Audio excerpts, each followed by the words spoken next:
तो यार भाई लोग कैसे हो सब। आज हम इस वीडियो में बात करने वाले हैं डीमन स्लेयर के एपिसोड 15 से लेकर 20 के बारे में। इस एनिमे सीरीज़ में इन टोटल 26 एपिसोड्स हैं, जिनमें से एपिसोड 1 से लेकर 14 तक अपन पहले ही 2 वीडियो के अंदर कवर कर चुके हैं। तो भाई वो दोनों वीडियो का लिंक आपको डिस्क्रिप्शन में मिलेगा और साथ ही ऊपर अभी एक कार्ड स्लैश हुआ होगा वहाँ मिलेगा। तो मैं आपको हाईली रेकमेंड करूँगा कि आप पहले जाके वो दोनों वीडियो ज़रूर देखें, क्योंकि अगर आप सीधा ये वीडियो देखने लग जाएंगे तो आपको ये वीडियो बिल्कुल भी समझ नहीं आएगा। और अगर तो आपने अभी तक चैनल को सब्सक्राइब नहीं करा है ना, तो चैनल को सब्सक्राइब करके वो पास वाले बेल आइकन को ऑल पे ज़रूर कर देना। तो बहुत हो गई बातें, अब चलते हैं अपने मेन वीडियो की तरफ।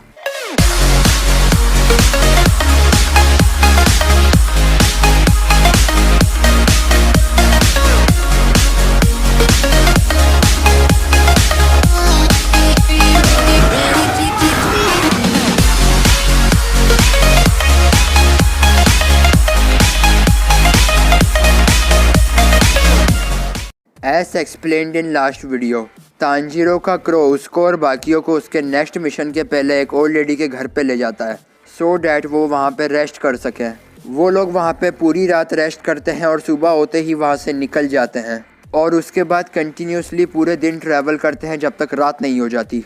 और रात होने के बाद वो लोग फाइनली अपने मिशन की लोकेशन माउंट नतागुमो पे पहुंचते हैं। तांजीरो को थोड़े ही दूर से ह्यूमन ब्लड की स्मेल आती है और वो तीनों जैसे ही जल्दी से आगे पहुंच के देखते हैं तो उन्हें वहाँ पे एक डीमन स्लेयर दिखता है जो कि हेल्प की ज़रूरत में होता है। वो डीमन स्लेयर की बॉडी पे कुछ स्ट्रिंग्स अटैच्ड होते हैं और वो स्ट्रिंग्स उसे अपने साथ खींच के ले जाते हैं। ये सब देखने के बाद ज़ेनित्सु बहुत ज़्यादा डर जाता है और आगे जाने से मना कर देता है, लेकिन अभी तांजीरो के पास उसे समझाने का ज़रा सा भी समय नहीं था। तांजीरो और इनोसुके जल्दी से वो डीमन स्लेयर को बचाने के लिए आगे जाते हैं।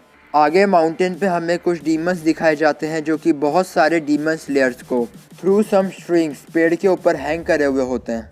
तांजीरो और इनोसुके जैसे ही थोड़ा और आगे जाते हैं तो उन्हें वही डीमन स्लेयर दिखता है और वो पूछने पे बताता है कि उसकी टीम को माउंट नतागुमो पे आने का मिशन मिला था। वो लोग जैसे ही डीमंस को मारने यहाँ पे पहुँचे तो उनके सारे टीममेट अनविलिंगली आपस में अटैक करने लग गए, जैसे कि कोई उन्हें कंट्रोल कर रहा हो। और इसी तरह जब से ही वो लोग ये माउंटेन पे फंसे हुए हैं। दूसरी तरफ एक डीमन स्लेयर कॉप का काइंड ऑफ हेड गियू तोमियोका और एक और Hashira the highest rank demon slayer को उसी माउंटेन पे जाने को कहता है, क्योंकि उसे सस्पिशन है कि वो माउंटेन के ऊपर वन ऑफ द 12 किजुकी का एक मेंबर है।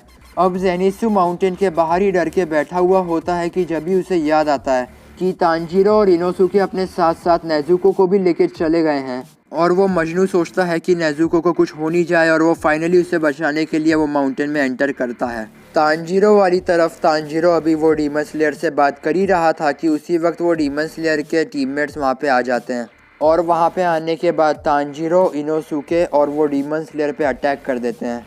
उनमें से कुछ डीमन स्लेयर्स अलाइव होते हैं और कुछ डीमन स्लेयर्स डेड होते हैं।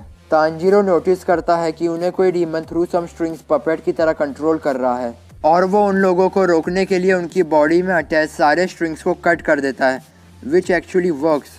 लेकिन बाद में वो डीमन के भेजे हुए कुछ स्पाइडर्स आके वो स्ट्रिंग्स को वापस से रीअटैच कर देते हैं और इससे तांजीरो कंक्लूड करता है कि हमें इनके स्ट्रिंग्स को काट के कोई फ़ायदा नहीं होगा। ये सारे स्पाइडर वो स्ट्रिंग्स को वापस से अटैच कर देंगे और साथ ही हमारे लिए ये स्पाइडर्स को मारना भी टोटली यूजलेस होगा, क्योंकि इनकी क्वांटिटी मिलियंस में है।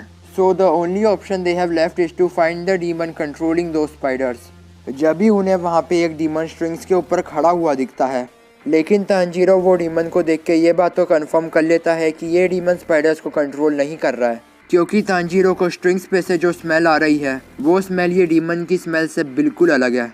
और तभी तांजीरो के साथ खड़ा हुआ इनोसुके अपने beast breathing 7th form special awareness को यूज़ करके जो डीमन एक्चुअली वो स्पाइडर्स को कंट्रोल कर रहा है उसकी लोकेशन को पिन पॉइंट कर लेता है। तांजीरो और इनोसुके मुराता को वो कंट्रोल हो रहा है डीमन स्लेयर्स को संभालने को कहते हैं और जो डीमन उन्हें कंट्रोल कर रहा है वो दोनों उसकी डायरेक्शन में चले जाते हैं। आगे जाके उन दोनों को एक फीमेल डीमन स्लेयर दिखती है और वो भी उसी डीमन से कंट्रोल हो रही होती है। वो डीमन ने इसे यूज़ करके इसके बहुत सारे कॉमरेड्स को मार दिया और अब इसी कारण वो डिस्पेयर में है।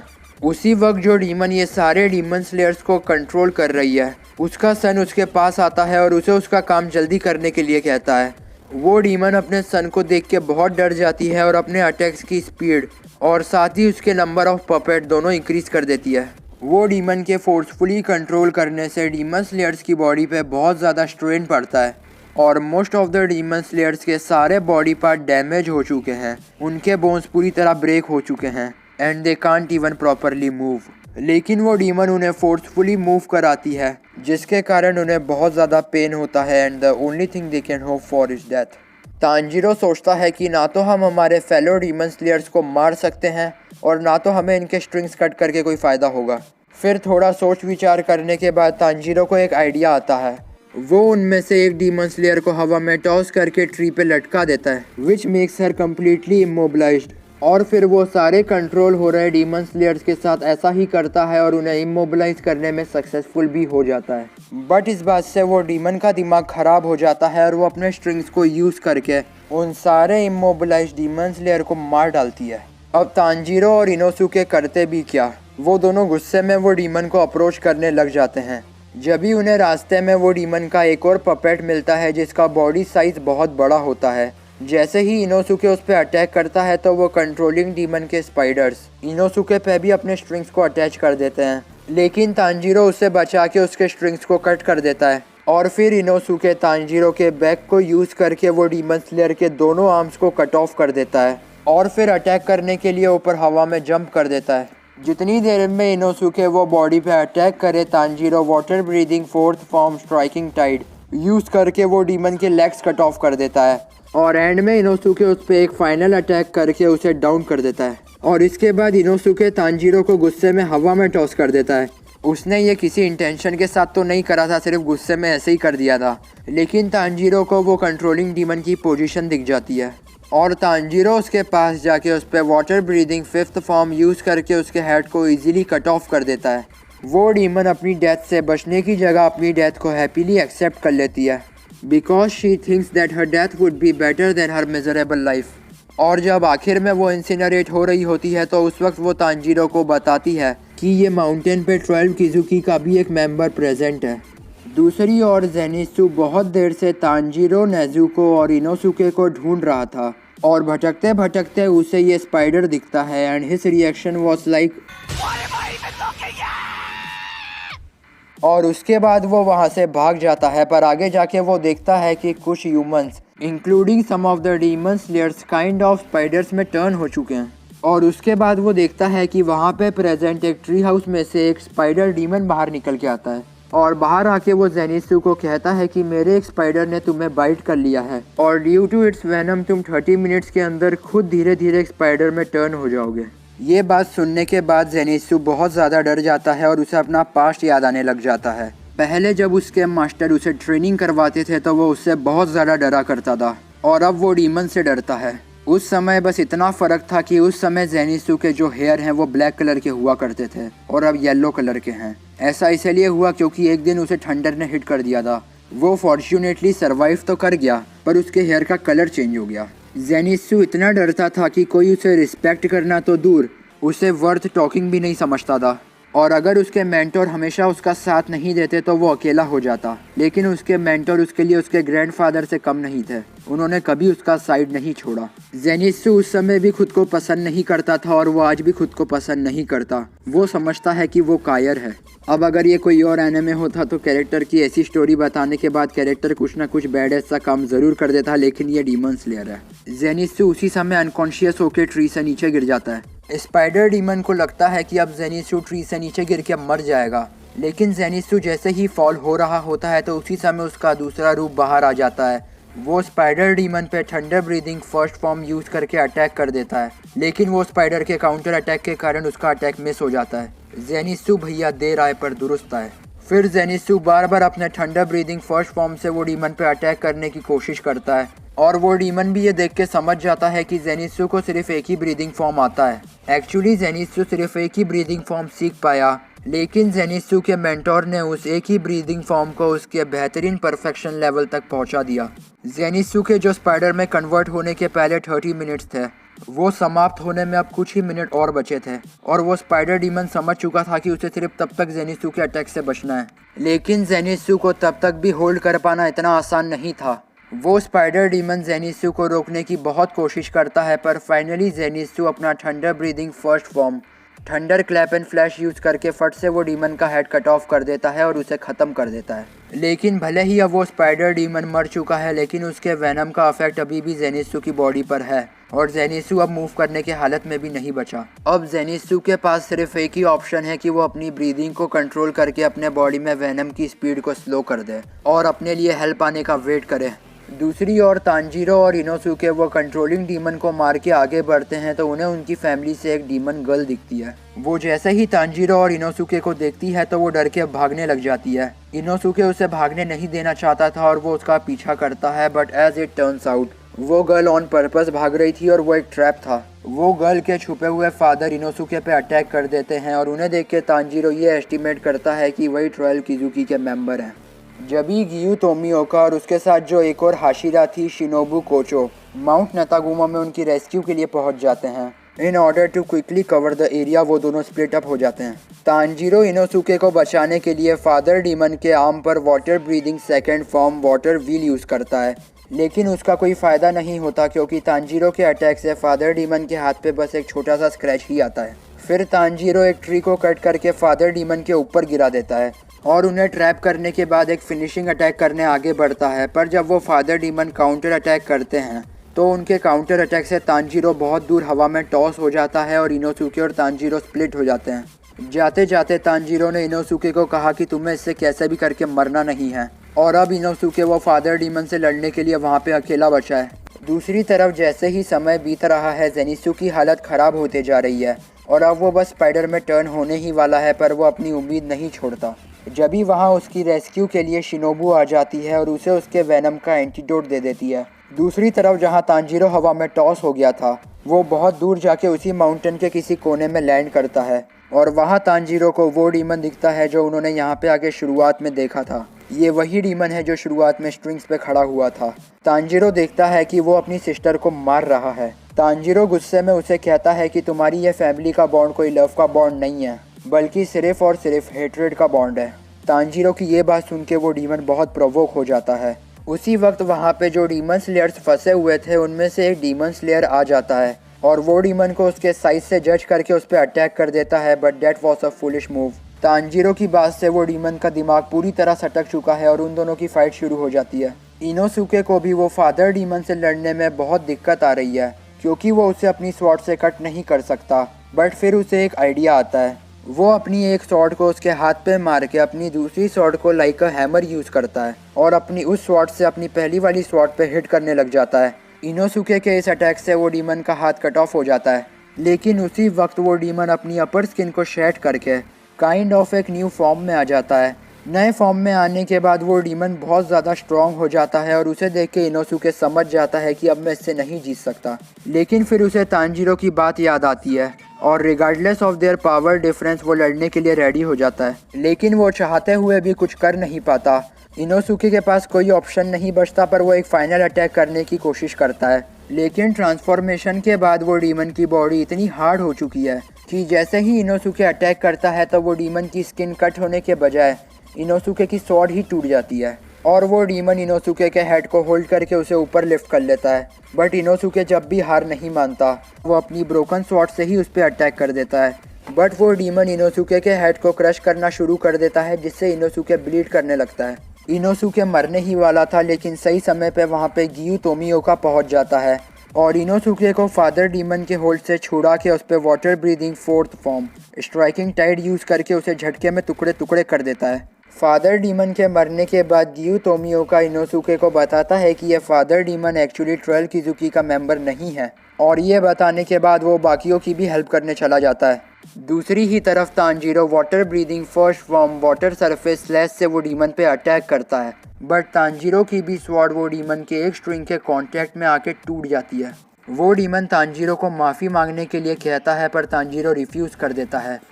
वो डीमन को इतना गुस्सा आता है कि वो तांजीरो पे एक बहुत बिग स्ट्रिंग अटैक कर देता है, जिससे तांजीरो बच ना सके और वो मर जाए। जब भी उसके बैग से नेजुको बाहर आती है और अपने भाई को प्रोटेक्ट करती है और तांजीरो को बचाते बचाते नेजुको को बहुत चोट लगती है। नेजुको और तांजीरो का ये बॉन्ड देखकर वो demon at the same time overwhelm भी होता है और जेलस भी होता है। वो गुस्से में अपनी डीमन सिस्टर पे अटैक कर देता है और उसे माउंटेन पे मौजूद सारे ह्यूमंस को मारने का ऑर्डर देके भगा देता है। फिर वो डीमन तांजीरो को एक ऑफ़र देता है और कहता है कि अगर तांजीरो नेजुको को उसकी सिस्टर बनने दे और नेजुको को उसके साथ ही छोड़ जाए तो वो तांजीरो को ज़िंदा छोड़ देगा। बट एज ऑब्वियस तांजीरो उसका ऑफ़र रिफ्यूज़ कर देता है और नेजुको को उसकी सिस्टर बनाने से बेटर वो अपनी ब्रोकन स्वॉर्ड से लड़ना समझता है। अभी तक वो डीमन की एक आँख हिडन थी। फिर वो तांजीरो को अपनी एक आँख दिखाता है और उसे बताता है कि इस माउंटेन पे जो 12 किजुकी का मेंबर है वो मैं ही हूँ। फिर वो डीमन अपने स्ट्रिंग्स की हेल्प से नेजुको को अपनी तरफ खींच लेता है। बट नेजुको जैसे ही उसके पास पहुंचती है तो वो गुस्से में उसके फेस को स्क्रैच कर देती है। नेजुको के इस अटैम्प्ट के बाद वो डीमन बहुत पिस ऑफ हो जाता है और नेजुको को पनिश करने के मोटिव से उसे अपनी थ्रेड्स में ट्रैप कर लेता है। तांजीरो जैसे ही ये देखता है तो वो नेजुको को बचाने के लिए वो डीमन पे क्लोजिंग करने लग जाता है, लेकिन वो डीमन उसे आसानी से मार के वापस पीछे हटा देता है। फिर वो डीमन आगे बढ़ के तांजीरो को एक ओपन चांस देता है उसके नेक को स्प्लिट करने का। वो डीमन ये साबित करना चाहता था कि तांजीरो उसे नहीं मार सकता। तांजीरो जैसे ही उसके नेक पे अपने स्वॉर्ड से अटैक करता है तो तांजीरो वहाँ पे एक स्क्रैच तक नहीं छोड़ पाता। वो डीमन तांजीरो को कहता है कि तुम मेरे स्ट्रिंग्स तक तो कट नहीं कर सकते, तुम मेरा नेक क्या ही कट कर लोगे। फिर तांजीरो वो डीमन पे अपना water breathing 10th form constant flux use करता है और उसके रास्ते में जितनी भी स्ट्रिंग्स होती है उन्हें कट करने में कामयाब हो जाता है। पर वो जैसे ही वो डीमन के पास पहुंचता है तो वो डीमन अपनी हिडन टेक्निक, अपना ब्लड डीमन आर्ट यूज़ करके अपनी स्ट्रिंग्स को पहले से भी ज़्यादा स्ट्रॉन्ग कर लेता है और फिर वो तांजीरो पे कटिंग थ्रेड केज नाम का अटैक कर देता है। वो अटैक इतना एरिया कवर करता है कि वो तांजीरो को बहुत ही आसानी से मार सकता है। तांजीरो को उसी समय उसकी मेमोरीज फ्लैश होने लग जाती हैं। उसे उसके फादर की मेमोरीज याद आती हैं जो कि बहुत बीमार थे, लेकिन वो बीमार होने के बावजूद भी एक स्पेशल ब्रीदिंग टेक्निक यूज़ करके Kagura dance, a kind of worship dance perform करते थे। तांजीरो भी उसके फादर की काकुरा ब्रीदिंग टेक्निक यूज़ करता है और इजीली वो डीमन के अटैक से बचने में कामयाब हो जाता है। फिर तांजीरो फुल स्पीड में वो डीमन पे क्लोजिंग करने लग जाता है। उसी समय नेजुको भी कॉन्शियस होकर अपना blood demon art explosive blood use करती है। नेजुको जैसे ही ये अटैक करती है तो वो डीमन के सारे स्ट्रिंग्स बर्स्ट हो जाते हैं और तांजीरो को एक ओपनिंग मिलती है। तांजीरो ओपनिंग का पूरा एडवांटेज लेता है और अटैक करके वो डीमन के हेड को कट ऑफ कर देता है। तांजीरो अपना अटैक करने के बाद ज़मीन पर गिर जाता है और नेजुको भी फ्री हो जाती है। तांजीरो अब इतना एग्जॉस्ट हो चुका है कि वो मूव करने तक की हालत में नहीं है, लेकिन फिर वो डीमन अपना हेड कट ऑफ होने के बाद भी उड़ जाता है। कोई भी डीमन को पूरी तरह ख़त्म करने के सिर्फ 2 तरीके हैं। पहला कि अगर वो डीमन सनलाइट के कांटेक्ट में आ जाए और दूसरा कि डीमन स्लेयर की स्वॉर्ड से उसका हेड कट ऑफ कर दिया जाए। वो डीमन समझ गया था कि तांजीरो इस अटैक के साथ उसका हेड कट ऑफ कर देगा और उसने तांजीरो की स्वॉर्ड अपने नेक के कांटेक्ट में आने के पहले ही खुद के स्ट्रिंग से अपने हेड को कट ऑफ कर दिया। अब वो डीमन को बहुत गुस्सा आता है और वो अपने ब्लड डीमन आर्ट से तांजीरो की जान लेने ही वाला होता है। जब भी वहाँ पे गियू तोमियोका एक और बार परफेक्ट टाइमिंग के साथ पहुँचता है और वहाँ पहुँचने के बाद वो water breathing 11th form dead काम यूज़ करके आसानी से वो डीमन को मार देता है। भले ही वो सारे डीमन एक फैमिली की तरह दिखते थे पर वो एक फैमिली नहीं थे। असल में वो टोटल स्ट्रेंजर्स थे जिन्हें वो 12 किजुकी का मेंबर साथ लाया था। उसने ऐसा इसलिए किया क्योंकि उसको फैमिली चाहिए थी। वो जिस किसी भी डीमन को अपना फैमिली मेंबर बनने के लिए चूज़ करता था उस डीमन को वो अपना ब्लड कंज्यूम कराता था, जिससे वो डीमन के लुक्स एकदम चेंज हो जाते थे और उसकी फैमिली में से जो भी उसकी कही हुई बात को नहीं मानता था तो ऐसा पनिशमेंट वो उसे सनलाइट के कांटेक्ट में ले आता था, जिससे वो लोग इंसिनरेट हो जाते थे। लेकिन अब वो डीमन मर चुका है, उसकी पूरी फैमिली भी मर चुकी है। सिर्फ और सिर्फ उसकी एक सिस्टर बची हुई है जो कि अपनी ज़िंदगी को बचाने के लिए वहाँ से भाग रही है। जब भी वो भागते भागते शिनोबू के हत्थे चढ़ जाती है। शिनोबू उसके साथ थोड़ा बहुत टॉय करने के बाद उसे एंड में बहुत ईजीली मार देती है। Unlike other demon slayer, Shinobu demons के हेड को कट ऑफ करके उन्हें नहीं मारती, बल्कि उसने डीमंस को मारने के लिए एक स्पेशल पॉइजन प्रिपेयर किया है और वो डीमंस को मारने के लिए उसे ही यूज़ करती है। और यहीं पे हमारा ये एपिसोड भी ख़त्म हो जाता है। तो भाई आज के इस एक्सप्लेनेशन वीडियो को अपन यहीं पे समाप्त कर देते हैं। अब इसके पहले कि आप कमेंट सेशन में जाके पूछे कि नेक्स्ट वीडियो कब आएगा, मैं आपको पहले ही डेट बता देता हूँ। तो भाई नेक्स्ट वीडियो या तो 29 को आएगा या तो 30 को आएगा। अगर तो आपको ये वीडियो पसंद आई तो आप इसे लाइक करना, अपने जैसे और एनिमे फैंस के साथ शेयर करना, और अगर तो आप ये चैनल पे नए आए हैं या फिर किसी और रीज़न के कारण सब्सक्राइब नहीं करा है तो चैनल को सब्सक्राइब करके वो पास वाले बेल आइकन को ज़रूर दबा देना भाई। तो मिलते हैं हम हमारी अगली वीडियो में, तब तक के लिए बाय।